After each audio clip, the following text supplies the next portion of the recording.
the Two Men and a Business Continuity Plan podcast. Navigating success through uncertainty. Hello and welcome to our podcast series aptly named Two Men and a Business Continuity Plan with Charlie and James. For those of you who might be new to the podcast, where have you been? Remember, we've done 12 of these before, and this is the 13th, so catch up on those when you can. But let's find out to begin with who I and Charlie actually are. So, Charlie, short introduction. Army, followed by Anglian Water Emergency Planning, Scottish Power, Business Continuity, and then formed Plan B Consulting 18 years ago today, which actually seems to be my LinkedIn kind of thing that's coming up there. Everyone's sort of saying, hi, good. Well, that's good. Congratulations, 18 years. That is an achievement. It is. Right, I'm James McAllister, organisational resilience consultant. I come from a policing background, so that's where my career sort of began in the wider resilience. And then I've had my own consultancy for the last 11 years, working all over the place on lots of general resilience stuff, now doing a lot of exercising and a lot of training. So let's have a look at what we're going to talk about today. We're going to have a look at from risk to resilience, turning today's uncertainties into tomorrow's strengths. So in this session, we're going to be exploring how organizations can take the risks that they may already know, expand them into scenarios, then look beyond the horizon for weak signals, and ultimately build adaptive strategies that secure future resilience. Now, if we could do this, Charlie and I would be the richest men in the world. So hopefully, if you listen to what we're going to say today, take some of this on board, you can create your own little kingdom in the company you're with or the consultancy you're with and make things a whole lot better. Because I personally don't think at the moment risk to resilience is working particularly well. So let's have a look at I've split this into phases. First phase we're going to look at is risk identification and evaluation. Many organizations create risk registers, but they often sit there gathering dust.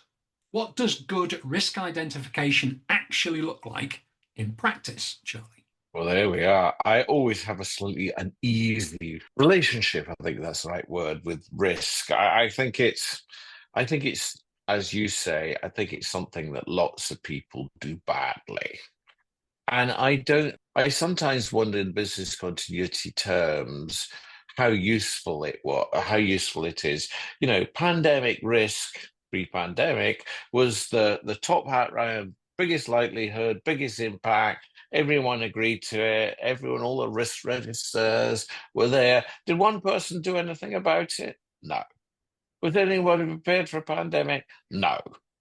And so, it's just such an example of how people are just not really prepared for risk. And even if they have the biggest risk on everyone's risk register, did anyone prepare for you? Do you think that's a fair criticism, James? Yeah, I do. I mean, I don't want to talk about the organization, but I've seen a strategic risk register with 400 plus risks on it. And some of them were quite rightly so strategic risks, but then other risks on it were like block toilets at HQ. And I thought, what are you doing? It's like, but please understand what we're trying to achieve here. And I think, one of the problems is that everybody's got the risk register. The dog, the office cat's got a risk register. And the problem is they don't talk to each other. So we've got really, as an organization, no idea about this, cross-functional risk that exists. And what are our primary risks? Where do they sit? What's the interconnectivity of those risks? I think that's the major problem. Another thing that I think as well is people think that when they put a risk on the risk register, they're controlling the risk. And it's like, of course you're not. You've identified it, and hopefully you're reviewing it and monitoring it, but you haven't done anything with it. You've stuck it in a pigeonhole. I mean, you're smiling there, Charlie, because I can see your lovely face. So what's your opinion on that? They think it's controlled. Yes, I think there is this issue. I think in business continuity and maybe risk management, there's a lot of magic fairies.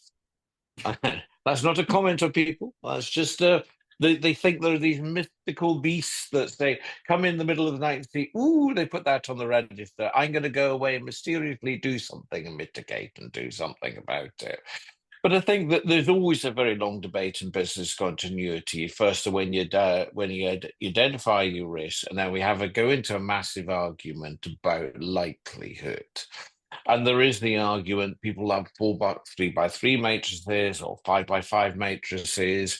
I think a business continuity, we're pretty good at, we pretty know what kind of the risks are. We know what can happen because we look at the news, we've been to seminars, we've done all that kind of stuff, looked at LinkedIn, what's everyone else happening.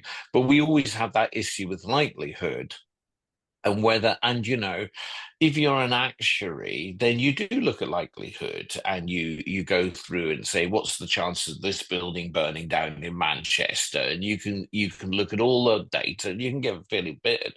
But the chances of the building for your client or my client burning down, I'm in Shetland today, burning down in Shetland, I haven't got the data to go and say what's the chance of building that. So I don't know the likelihood. I don't know. I can look at the building and see whether it's a bit ropey or not. But so this problem of likelihood, and a lot of business continuity risk we look at is low likelihood, high impact. So we go for this thing of, do you actually say, well, if it could happen, it might happen. So we need a business continuity at least to think about it. So where do you sit on the likelihood debate, James?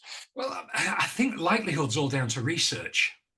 I'm a big believer in the UK government's approach to risk, where they no longer look at worst case scenarios, they look at reasonable worst case scenarios. Because the worst case scenario, as you've just said, is the incredibly high impact, but the incredibly low likelihood. So if you're going to spend your money in areas, because remember, if you're going to control risk, you're going to have to change the way you operate. You're going to have to do something different. You're going to have to spend a bit of money.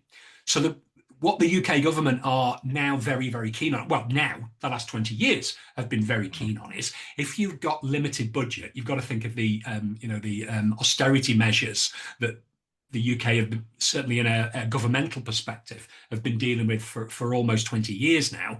They've got to put the money in the right place. So if you're going to stick your money in the right place, it's got to be the more likelihood. So if you're playing poker, you've got to put your money on the cards that are more likely to come up. So you go for the more middle ground, maybe slightly lower impact, but more higher likelihood. And the question you asked is, well, how do you determine likelihood? Well, I tried to do as much round the perimeter research as I possibly can. Like you were saying before, how do you predict a local authority building in Shetland Isles burning down, the fire risk? Well, there's a whole load of different things you could look at. You could look at the building, you could look at, obviously, part of it would have to be the control measures in place, the fire suppression system, the fire identification, but you'd also look at criminality. What is the likelihood of somebody getting a bit miffed with the council and deciding to petrol bomb, like they've done in other places? I think they did it in Kent a few years ago with a brand new local authority building.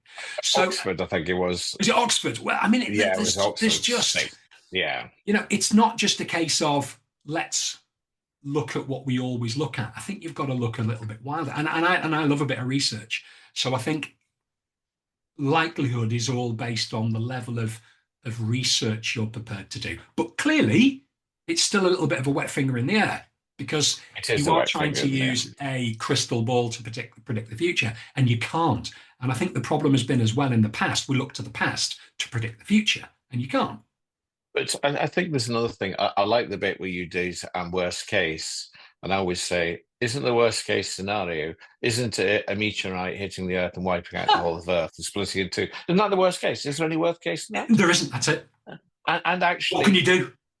And what can you do? And also, there's no recovery. And also, you and me have had a reasonable good life of years. So isn't it 1 second after you've been born that's the worst case because you've had no experience and no life and the world's gone?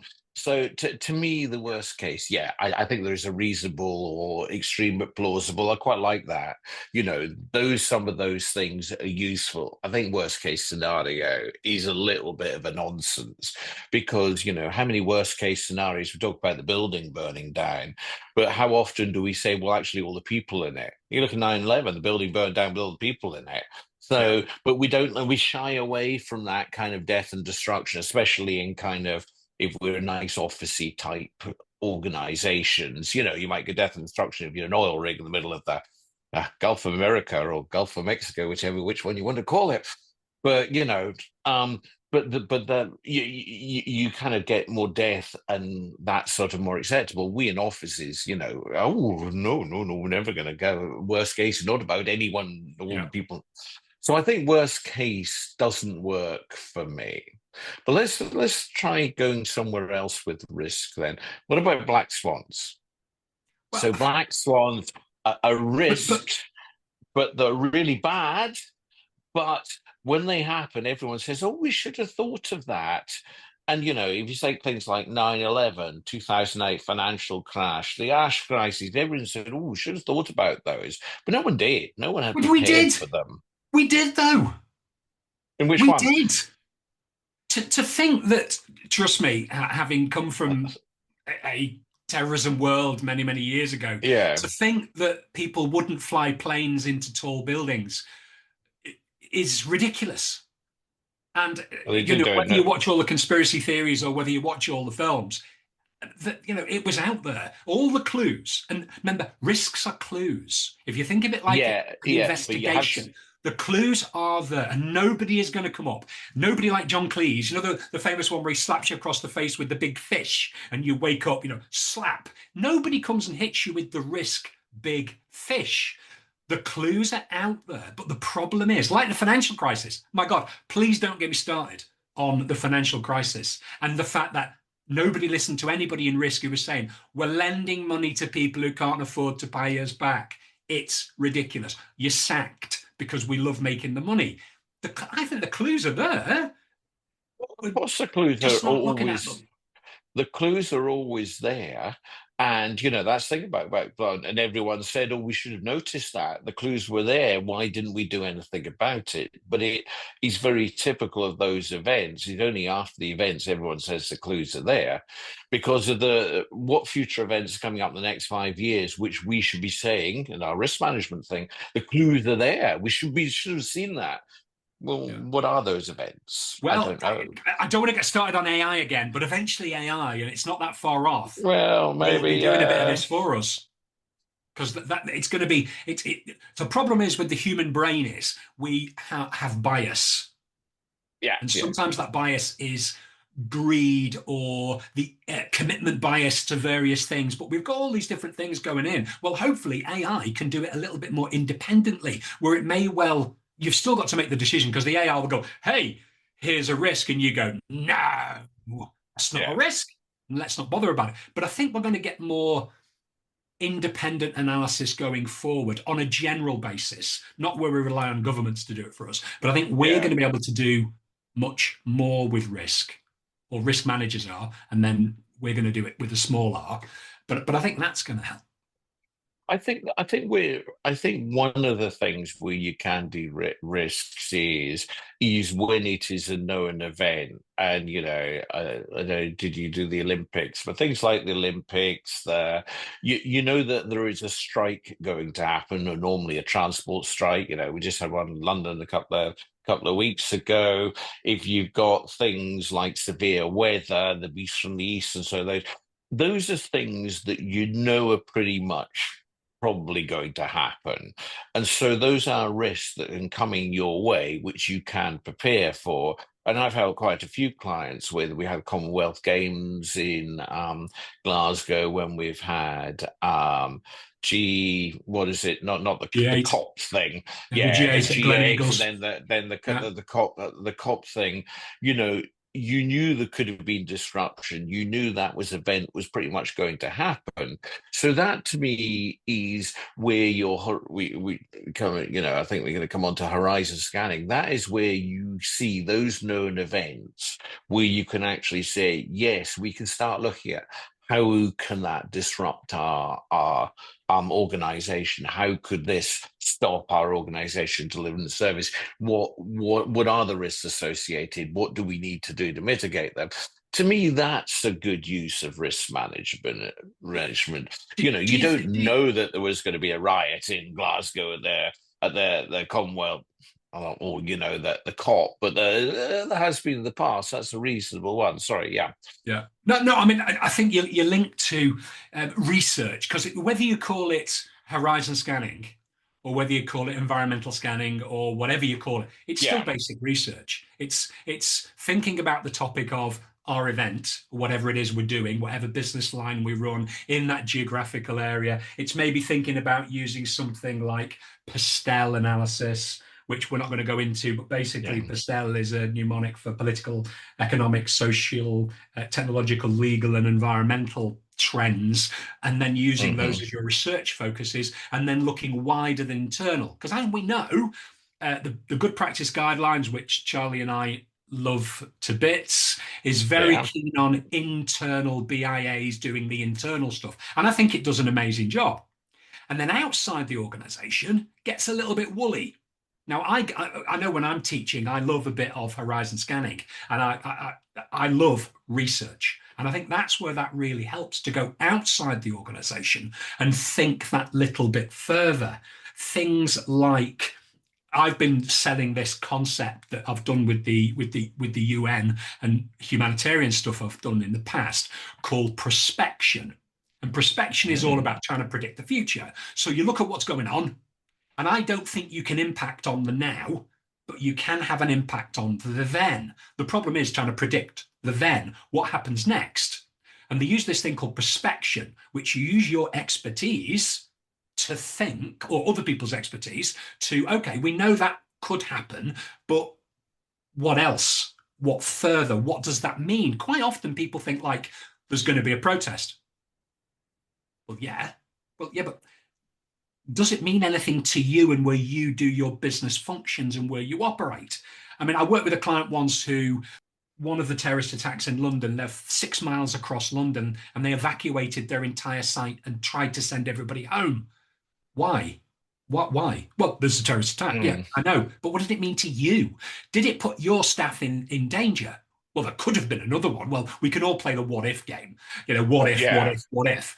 But what was the tangible? And actually, did you put your staff in more harm by putting them out into that environment than actually by maybe keeping them safe in work, making sure the transport network was up and running, or providing them with ways of getting home, and then when they were all nice and safe, sending them home?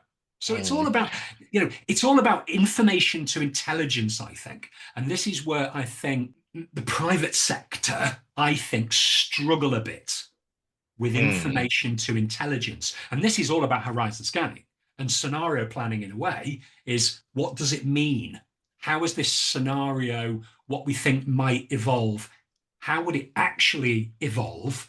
And then what would the impact be? I mean, going back to your military days, Intel, you didn't make a decision without Intel. Do you think private sector make decisions based on intel or information? I don't know. Let's just within that thing. Let's just have to think about another concept, which I think goes in the fly against what you just been talking about. I know you're familiar with the grey rhino concept. Yes. Yeah, so grey rhino is a dirty big animal heading towards you, but you're kind of paralyzed with fear. You don't know what to do, but you see it coming. It's not like a kind of like a mosquito. It's a dirty big animal. And basically, because it's running, you don't do anything until the last minute when you hopefully dodge out the way, but quite often you get run over. And there are these rhinos coming our way, if you think of things like climate change. Because climate change is such a difficult thing, there's so many sacrifices you've got to go there. the kind of there's quite a bit of ambiguity. Is this the right thing? Is that the right thing? We don't want to sacrifice our nice lifestyle now. Maybe our children are going to pick up the back end of it. So it's such a difficult thing to deal with. We dither, we bother, we don't do anything about it. When the pandemic was heading our way, did lots of people do things? Some people did. So some people did exercises and prayed. But the majority of the people it came and ran us over, basically, because we weren't sure what to do. What do we do? How do we do it? We haven't got plans for it.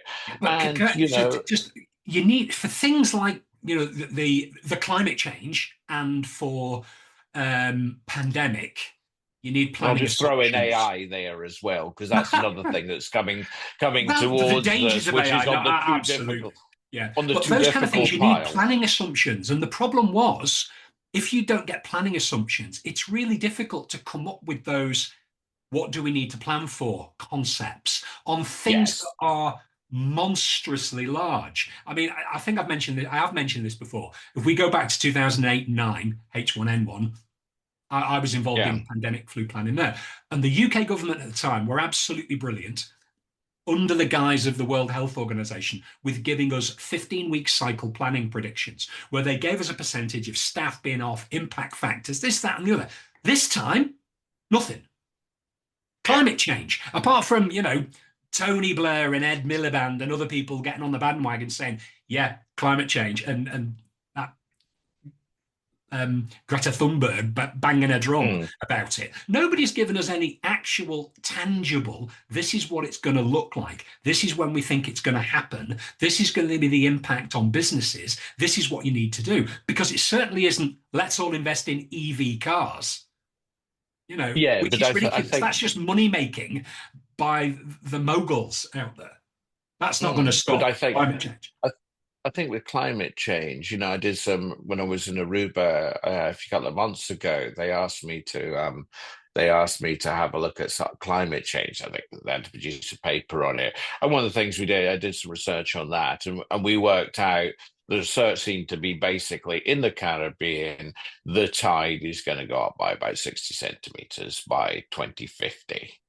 So, but as most of the kind of touristy things are just above the high tide, they may be a meter, 2, 3 meters, and that's just your average tide. That is not the storm surge with the storm or even a modest storm. So a lot of it is going to be heading up there. But you take that island, I don't think anybody is kind of saying, oh, I'm going to go and buy land further inboard and I'm going to build my hotel you know, 6 meters higher, not near the beach, but I know the beach is going to come to me, and all these beachfronts down here are all going to be washed away. We're not doing that, so I think there is some But why aren't they sometimes. why aren't they doing that? Because if your research is It's too robust and valid, difficult. It's too difficult. It's too much on the too difficult pile. Look, 2050 is quite a long time away. So, you want here and now. You want to build your beach hotel here now, and your beach yeah. bar and things. You don't want to build it for 2050. The canny person's buying that land at the back of that hotel. They know But when. if we only did, if we'd have Well, if only they only bought, don't. if we'd only bought Apple shares back in, back in the Exactly. 80s, we'd have been multi-millionaires now. So the final bit I want to talk about is this adaptive strategies, flexibility. So if we have identified the kind of things, as you've said, there are risks you can identify. Yeah. And then we can put them in and lay some basic scenario planning about reasonable worst case, reasonable best case, what would be in the middle, what could we do, horizon scanning to help us back that up. But with regard Yeah. to adaptive strategies going forward, how do we convince people at the top that the risks are tangible? This is what we could do. But how do we get them over the line with that, do you think? Because I think that's pretty difficult. It is a pretty difficult. I've sometimes said quite a few times that, if you're a business continuity manager or risk manager and they don't take you seriously and they kind of, Charlie, just don't bother us, go away and do your little thing and find basic Mayo's thing is find a new job, find someone who does care about what you do. Because if you're going to spend, 30, 40 years of doing this, you might as well do it well and do it, enjoy it, and have some purpose to that. So I think that, yes, of course, there is that, you know, it is sometimes down to you as a personal influencer to see whether you're good influence, whether your credibility with senior managers. That's sometimes down to your character. It's also down to your senior managers whether they take this seriously. You know, they've got a million and one things to think about. If you try and make it as easy as possible, you say, turn up to my exercise once a year. I'll give you some business continuity. You know, I'll not bother you every 5 minutes. I'll do the plans. I'll make it easy. You know, that really works. But I think it's very much about, sometimes this is very much people.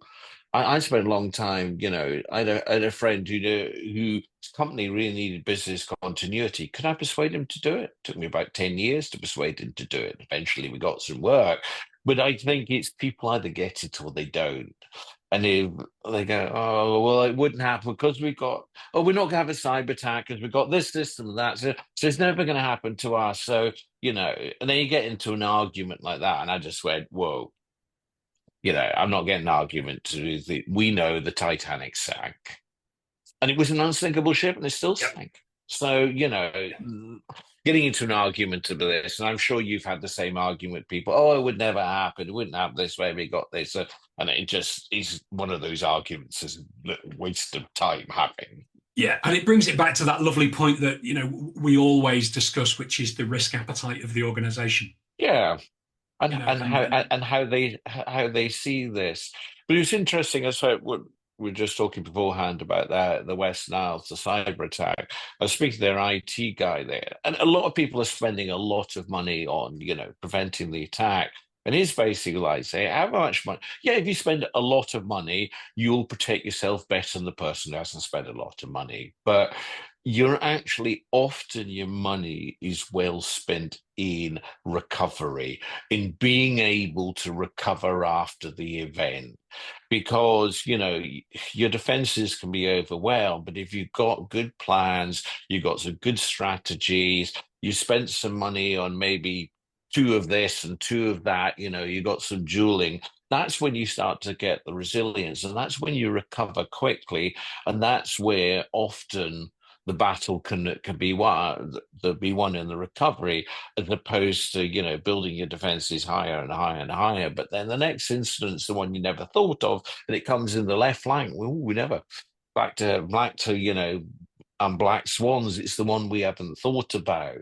So, you know, we're always there in business continuity. Our job is to think the unthinkable and think about what could go wrong, and then building that recovery, relying on often others to do the mitigation up front and to stop the thing happening in the first place. but it's a difficult mindset change because, you know, prevention is better than cure. Well, in certain incidents, it isn't, because you can't prevent. You can't prevent it Yeah. happening, or you won't prevent it happening because you won't change the way you operate, or you won't invest enough. So, do you think the greatest return on investment in reality is in our line of business, which is the recovery line? Because if you Yeah. think about, is it really our strategic insurance, value protection and value creation? You know, we are creating an environment where we can't stop it, but we can have a really good stab at recovering from it. And how do we Yeah, change the mindset of top management? I think I think that's a really good point. And, you know, on the whole, business, we might charge lots of money for our fine services, but on the whole, we're cheap compared with, you know, if you put in some IT resilience system for cyber security, you can have probably 20 or 30 of us and not even think about it to do that. And I think sometimes a little bit is the bright and shiny, and we'll get one of these or get a new IT systems, we'll do that. And actually, some of the more boring sort of, actually, let's collate all those telephone numbers of all the key people we need, or let's know where we can get another one of those, or let's spend quite 2 or 3 days noting down your manual workarounds. Pretty boring, pretty unsexy kind of stuff. But actually, that will give you some better recovery then sometimes the more expensive, the more exciting things that other people want to do. Yeah, and I think people like Marks and Spencers are probably now realizing that, and Jaguar Land Rover are probably now realizing that you can't prevent cyber. You can be Yeah, brilliant, but there's always a way around. There's always a zero-day attack. There's yeah, always a way in, and you can't think of we are, as you say, we're unsinkable because everything's sinkable. Everything's sinkable. yes, So what are you going to yeah, do afterwards? I think that's where you're right, that this is where we gain our benefit, that we are almost the mm, bringers of doom. It's going to happen. What are you going to do about it? And then trying to yeah, put in those quantifiable, tangible, what would you do to be able to still supply those services to your customers? And I think this is where operational resilience now in the banking world that's realized your important business services mm, are what matter. And even if you lose your suppliers, and even if you lose this or you have that, you've still got to be able to quantify how you're going to deliver to a lesser extent our MBCO version, but you've still got to be able to deliver. So that's not mm. protection, that's delivery. And I think that I always wonder, a thought occurred to me a little while ago. I was going out to buy life jackets for when we were into boating that about buy life jackets, and you go into life jackets, you, your wife, your kids are all going to buy life jackets. What life jackets do you wear? We don't buy the cheapest one, but you don't buy the most expensive one, do you? You buy the mid-range sort of life jacket. If you and your kids were in the water on a really rough day, you would pay anything to have the most expensive life jacket you'd ever Yeah. had because that may made the difference between you and your family and your kids living or dying. But do we not know? We go, oh, well, it's quite expensive and it's 90 quid and I can get one for 30 and that'll do the job all right. And it's often that attitude. Mark Smith, how Reduce much risk money would they have appetite. paid to stop that in the first Yeah. place, or be able to recover quicker, or extra Yeah. backups, or whatever, so that their back? Well, obviously backups got taken out of this. The same with Jaguar Land Rover. They must have backups been taken out, so they're rebuilding their systems from scratch. How much would they have paid? Yeah. No, And you're only absolutely. wise once it's happened to you and say, "Oh, we're never going to let that happen again." But why not let it not happen again before you happen to you? If that Yeah. But makes once sense. again, it's that, as you mentioned, right at the very, very beginning of the podcast, that likelihood. We know what the impact is. If it Yeah, happens, it's horrible. But what's the yeah. likelihood? And as you identified right at the very beginning, beautifully, is trying to predict the likelihood and then trying to match the likelihood with the organization's risk appetite, with money and bias and all those other things that you put in the Mm. casserole, which ends up being whatever it is that you end up with, um, is difficult. It's It is difficult. difficult, It isn't a science. and you need flexibility in response. France Yeah. was invaded in World War II, so they built the Maginot Line, which was brilliant. And just apart from the Germans went round the corner, went round the long side. So massive resilience, but it only dealt with one kind of risk. And I do Yeah. think you have to, within our business, is be able to say, well, yes, we can identify lots of risks, and we know there's some obvious ones. Cyber is one that we all ought to prepare for, but there will be risks we don't envisage. So we need to have a holistic, resilient organization which can deal with things that we haven't thought about and we don't know is going to happen. So we need a mix of resilience, a mix of response. And that human cultural change to be more resilience aware. Yeah, The Dunkirk spirit or whatever you want to call it, that the yeah. ability to people to think more resiliently in their everyday life and not just rely on the organization or the government or whoever, a superpower who's going to come and save you. Yeah. And we're Right. waxing lyrical on this, and we could be here all afternoon. Oh, God, my God, we could. And I'm conscious that there's a risk of us running over. So, Yes. Charlie, once again, thank you very much for all you've given this afternoon. a little bit of a comment that I found on the internet. Resilience isn't about predicting the next crisis. It's about building the ability to adapt to whatever emerges. And I think that backs up what we've both said this afternoon. Yeah. I'd like to thank all the listeners for being with us once again. Any suggestions for future podcasts would be much appreciated. Remember, we're on multiple platforms now. And if you do like what we do, please subscribe and comment and share with friends and enemies alike. So, from me and Charlie, we'll see you next time. We'll see you next time. Cheers then. Bye.